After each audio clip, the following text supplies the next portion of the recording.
ఎంత ప్రతి మాట ఎంత పచ్చాబద్ధం అంటే నేనంట నీతులు నానేనంట ఆయన్ని బూతులు తిడతాకే నాకు మంత్రి పదవి ఇచ్చారంట. నేను పవన్ కళ్యాణ్ గారిని నేను చంద్రబాబు నాయుడు గారికి బొంకుమాటల నాయుడు గారికి సవాల్ విసురుతున్నాను. ఏ రోజన్నా నేను చంద్రబాబు నాయుడు గారి గురించి లేదా పవన్ కళ్యాణ్ గారి గురించి అసభ్య పదజాలంతో నేను ఎప్పుడన్నా మాట్లాడానా? మిమ్మల్ని బూతులు తిట్టానా ఎప్పుడన్నా? నేను మిమ్మల్ని మీ ఇద్దరిని ఎప్పుడన్నా బూతులు తిట్టానా? అసభ్య పదజాలంతో నేను ఎప్పుడన్నా మాట్లాడానా? మీరేమో జగన్మోహన్ రెడ్డి గారిని అసలు జగన్మోహన్ రెడ్డి గారు తల్లి గారు విజయం గారు మీరు తిట్లు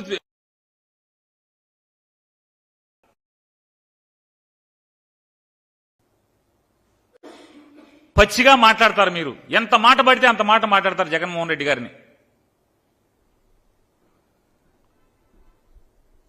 జగన్మోహన్ రెడ్డి గారి పార్టీ జెండా మోసేవాడిగా ఆ పార్టీ శాసనసభ్యుడిగా తన సహచర మంత్రిగా మీకు కౌంటర్ చేయకూడదు, మిమ్మల్ని ఎదురు ప్రశ్నించకూడదు, మీకు నీతులు చెప్పకూడదు. ఎందుకయ్యా పొలంలో మర్రి చెట్టుకి తాడి చెట్టుకి వయసు వస్తుంది, కనీసం 10 మందికి ఎవడికోడికి ఏదో ఒకటి ఉపయోగపడుతుంది మనుషులకి. కనీసం ఇంత వయసు వచ్చి ఈ రకంగా మాట్లాడటం కరెక్టేనా అని మిమ్మల్ని ప్రశ్నిస్తే నేను నీతులు నానిని మిమ్మల్ని బూతులు మాట్లాడతాను. ఏం బూతు మాట్లాడాను ఏ రోజన్నా? చంద్రబాబు నాయుడు గారు మిమ్మల్ని పవన్ కళ్యాణ్ గారు నేనేం బూతులు మాట్లాడాను? మిమ్మల్ని ఏం బూతులు మాట్లాడాను? ఇంకా మీ వయసుకి తగ్గట్టు ప్రవర్తించకుండా 75 ఏళ్ల వయసు వచ్చి 14 ఏళ్ల ముఖ్యమంత్రి అని చెప్పుకునేటువంటి మీరు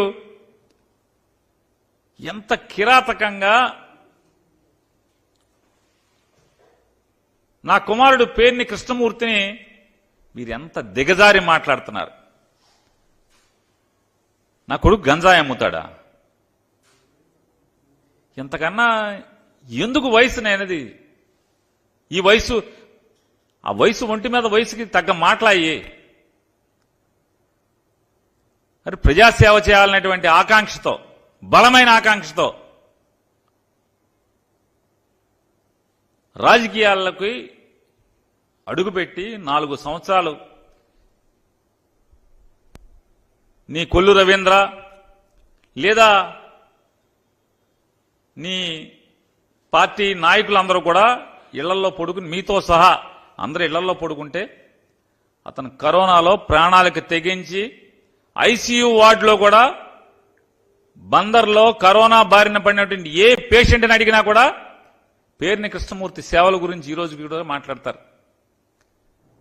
కరోనాలో ప్రాణాలు పోతుంటే ఐసీయూ వార్డులోకి వెళ్లి అందరితో పలకరించి అందరికీ స్వాంతన మాటలు చెప్పి మీ ఇంట్లో వాళ్ళు బయట నుంచున్నారు, వాళ్ళు ఈ కబురు చెప్పమన్నారని మీకు వీళ్ళ ఫోటోలు తీసి వాళ్ళతో మాట్లాడి వీడియో తీసి అవన్నీ కూడా వాళ్ళ కుటుంబ సభ్యులకి చూపించి ఇదిగో మీ ఇంట్లో మీ నాన్నగారు లేకపోతే మీ భార్య గారు మీ కొడుకు ఇదిగో ఇలా మాట్లాడుతున్నాడు, ఇదిగో ఇలా ఉన్నాడు అని చెప్పి దాదాపుగా ప్రతి పేషెంట్ వాళ్ళ తాలూకాకి చూపించేవాడు.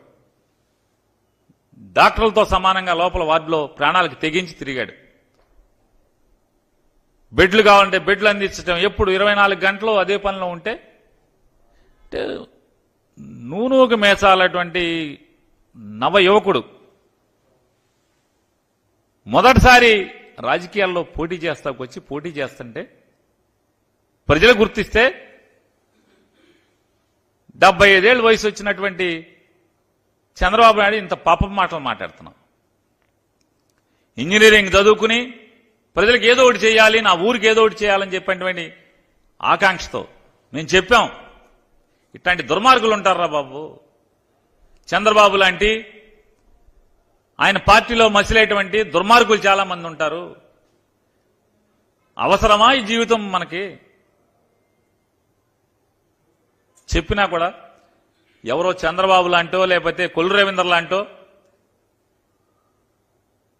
పాపభీతి లేనటువంటి దుర్మార్గులు ఉన్నంత మాత్రాన వాళ్ళకి దడిచిన ప్రజాసేవ మానుకుంటానా అని చెప్పి అతను తిరుగుతున్నాడు. అటువంటి నవ యువకుడు గురించి ఇంత పచ్చి పాపం మాటలు మాట్లాడుతున్నారు మీరు. సరే, భగవంతుడు ఉన్నాడు. ఏంటి మత్స్యకారులకు గుదిబండగా మారిందంటే 2017 జీవో. 2017 జీవో అసలు ఏంటి? ఆ జీవోలో ఏముంది అంటే ఎంతసేపు మోసపు మాటలు. ఎక్కడైతే 100 హెక్టార్లు పైబడి ఉన్నటువంటి